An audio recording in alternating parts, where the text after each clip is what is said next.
223 NA for a review, second review and a permanency planning hearing.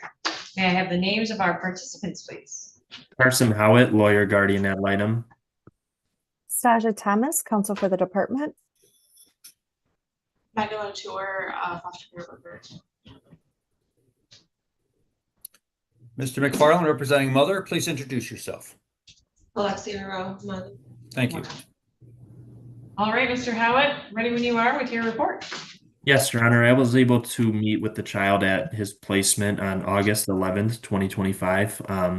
He's doing really well there, and just based on appearance and his looks, he looks like to be a very large baby. So I'd love to know where he kind of stacks up on weight with some of his peers. But it's really great to see him looking so healthy. He had a long road ahead of him when he was born, and he's just made so much progress in such a short time. And meeting all of his milestones. I think I saw him lift his head, starting to sit up, and they called it scooting.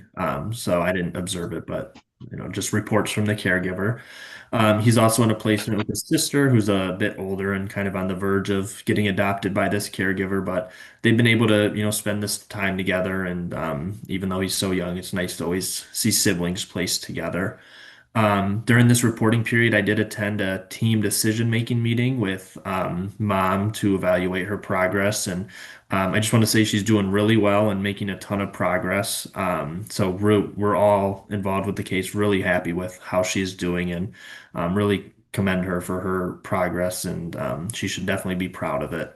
But with that being said, some of the history and some of the comments that were included in the psychological evaluation with this family, just kind of, it might take a little bit longer just to prove the stability, but based on how she's doing now, I have no doubts that she'll be able to continue this. Just something to monitor as we move forward throughout this case. But for right now, the child is in a placement that serves his best interests. He's very well taken care of, evidenced by meeting his developmental milestones and continuing to make progress on those. And, again, he gets to share this placement with his sister. So, thank you.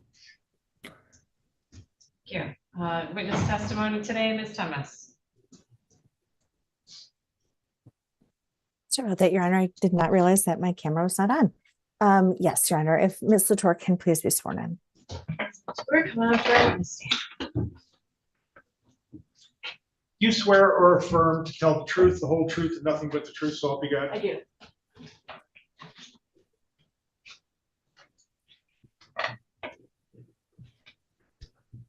All right. Hello, Megan. For today's hearing, you provided a court report packet. Are there any other documents outside of the packet that you've circulated to the court or to the parties? No, I have not. Okay. And are there any updates or modifications that you're aware of that need to be made to any of the documents included in the packet? The only update is that I have a home visit scheduled with Ms. Rowe for this coming Monday to assess her new place of residence. And at this time, are there any barriers to reunification with Ms. Rowe? Just seeing her continued stability due to the previous history that we're all aware of, and seeing that she's able to maintain that long term would be the only barrier that I can see at this moment in time.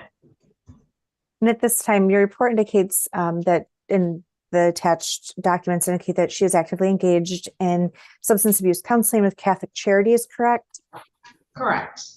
Okay. And she's also engaged in participating actively in sobriety court? She is. And to the best of your knowledge, she's in compliance with all of the program requirements? Yes, it's been reported by Ms. Rowe herself, and then when I've been able to talk on the phone with the case manager, reported that she's progressing well. She's following the program the way that she's supposed to, and all of her screenings have been negative. And she's maintained employment through this review period? Yes, she continues to be employed at Super 8, and it's been reported by her that she's very much enjoying her employment there. I'm happy to see that she's maintained that. I know this information's in your report, but can you briefly highlight what the parenting time schedule is like for the child and Miss Rowe at this time? Yes, so right now Miss Rowe has 2 days a week supervised by the agency and Orchard Supportive Visitation Services. And she receives an hour and a half both days. It was discussed during the TDM about requesting from the court the ability to have the discretion for supervised, unsupervised visitations because of her follow through with her case service plan. Wonderful. And so during the parenting time that is supervised, have you had any concerns about any of her behaviors or ability to parent a young child? I have not seen any concerns. I haven't read any concerns. She behaves very appropriately with the child. Just only thing that's ever been noted is that she needs to just get a little bit more confident in her parenting skills, which I think will happen over the course of the Orchards program. Okay.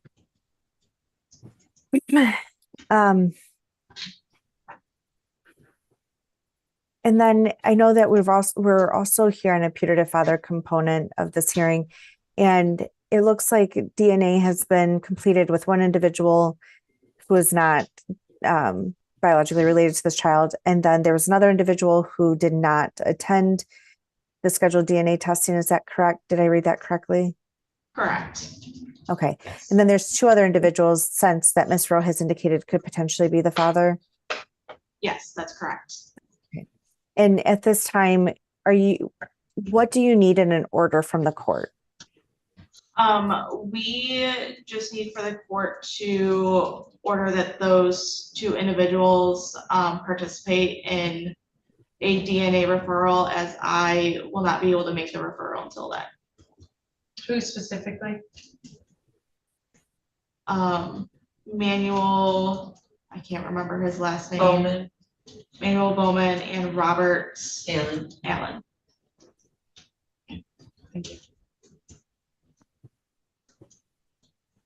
Do you still need the third individual who has not participated to be identified on that order as well? The previous court order states that he's been ordered into complying with a DNA referral. Okay, just double checking. Sorry, and I lost my place on that issue on the report. Okay.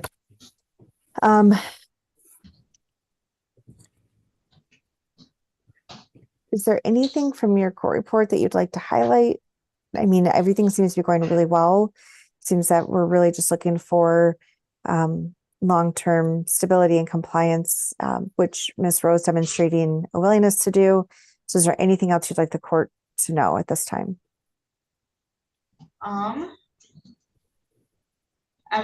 Just that she's been doing fantastic. She's participating in 2 different parenting education classes, one through the Orchard Supportive Visitation, and then she's been complying with the Care Pregnancy Center parenting education classes as well, and that she's maintained the employment and found housing for herself in this past month, which she is living at with her mother, her significant other. Great. Thank you. With that, Your Honor, I have no further questions of Ms. Sator and would ask the court to accept the court report. No objection. No objection. Thank you. They received questions, Mr. McFarland. Yes. What precisely is the barrier for my client to having unsupervised parenting time at this point? The previous court order stated that it was to only be supervised. If it were not for that court order, do you think she's ready for unsupervised? I do. Are you asking this court to lift that barrier so she can to lift that barrier? Yes, I am. And then what would that transition look like as far as to unsupervised? And the time frame, So- if you could. Yes, so we would want to start out with, just because we're working with Alexia to get a little bit more confidence in her parenting. We would start off with like semi-supervised in the Fostering Solutions office, by having her have her visit at the office, but not have anybody directly supervising it. Having somebody be in the building with her if she needed help. We'd probably look for that for probably about 3 to 4 weeks to see how her comfort level improves, and then move to allowing her to have completely unsupervised visitation a couple days a week. And then what would be a time frame for overnights? So overnights, I would need to assess the 2 individuals that are living with Miss Rowe before I would be able to confidently say that overnight would be appropriate. Understood. And will that assessment be occurring now, if the court allows what you've described? Yes. Nothing further, Your Honor. Mr. Howitt? Yes, just briefly, Ms. Latour, can you just describe some of the, maybe I noticed in the court report, and maybe one of my sole concerns is the visits missed. It looks like she missed 4 visits in July and then 3 in August. I guess what's going on and why is she missing those visits? So Miss Rowe, in August, when she started her parenting education with Care Pregnancy Center, it was at the same time as the original day of one of her visits. So it was in conflict, and while we tried our best to reschedule those or extend her other parenting times, just some of the visits were not able to be made up in full on another day. In July, there was a couple of days that she reported being sick or just not confirming her visit in an appropriate time manner. And just due to the visitation policy, it was an automatic cancellation for 2 of those. Okay, thank you. Nothing further, Your Honor. Has the psychological evaluation been provided to Ms. Rowe's counselor? Yes, Great. All right. Do we know if those issues raised and the recommendations are being addressed? they are. Very good. Does she have an individual parenting coach or any individualized parent education happening or referrals for that? So that is happening through Orchards. It's her and just Javante. She's getting the parent education as well as the supervised visitations. If you could also supply or at least review the psychological evaluation with that provider, that would be great. Perfect. And that's mainly because of the red flags raised on the child abuse potential inventory. Okay, all right, any questions based on my questions or anything else for Ms. Latour before we let her return to her seat? No, thank you. No, Your Honor, thank you. No, Your Honor. Thank you for your testimony. We return to your seat.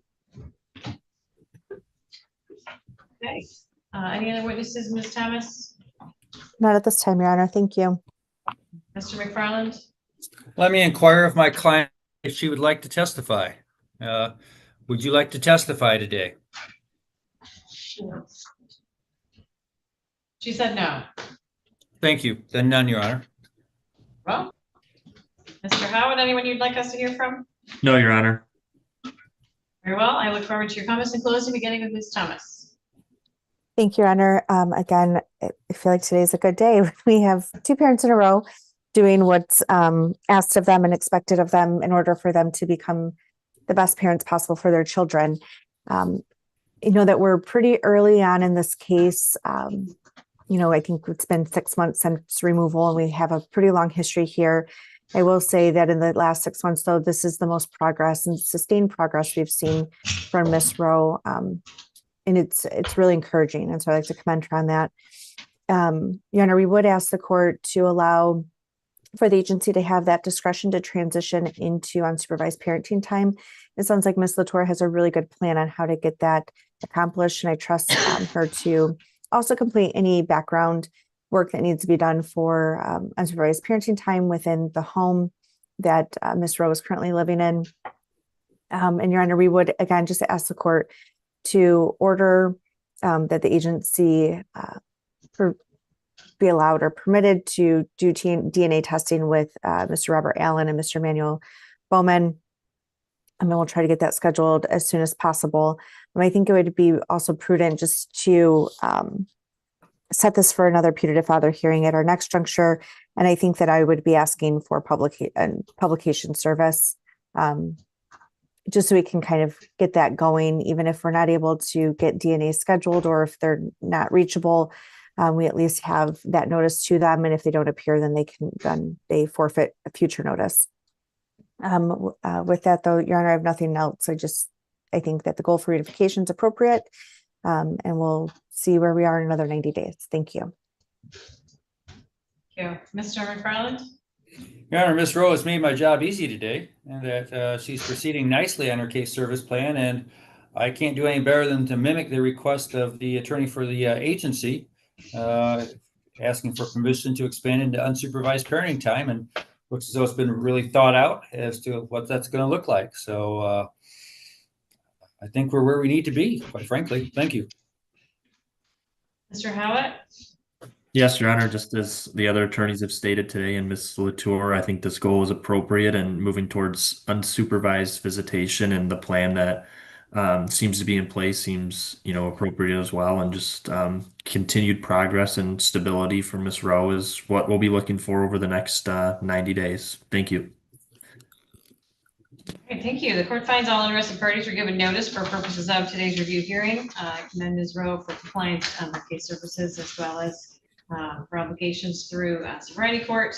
But more importantly, the investment in those services and the progress that our service providers are documenting and making. So congratulations. Thank you.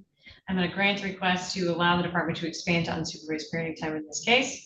It was, of course, endorsed by our guardian ad litem, who's clearly in compliance with his obligations, as is our caseworker. And the order will reflect that. We're going to need a nice long period of sustained success in sobriety by Ms. Rowe, and I think she's aware of that both in our court as well as the sobriety court, in order to ensure that she's able to provide a safe, stable home free of issues that have been historically characterized by substances and some of the associated dangers that were already identified in previous hearings. So the main thing for Ms. Rowe is to stay the course in the next review period, and to show us that she's able to handle that unsupervised parenting time, continue gaining her skill sets and being successful with case services. We'll have our next review and permanency planning hearing on Monday, December 15th at 2 o'clock. It's clear the goal of reunification is appropriate. That will certainly remain in place. And the order will also reflect any other rulings or findings that the court may need to ensure continued supervision of this child. He'll remain in the placement where he's at currently. That is safest and least restrictive under the circumstances. Unless there's any questions, that's all for today. I'll see you Monday, December 15th at 2, and I'll have the order for you in just a few minutes.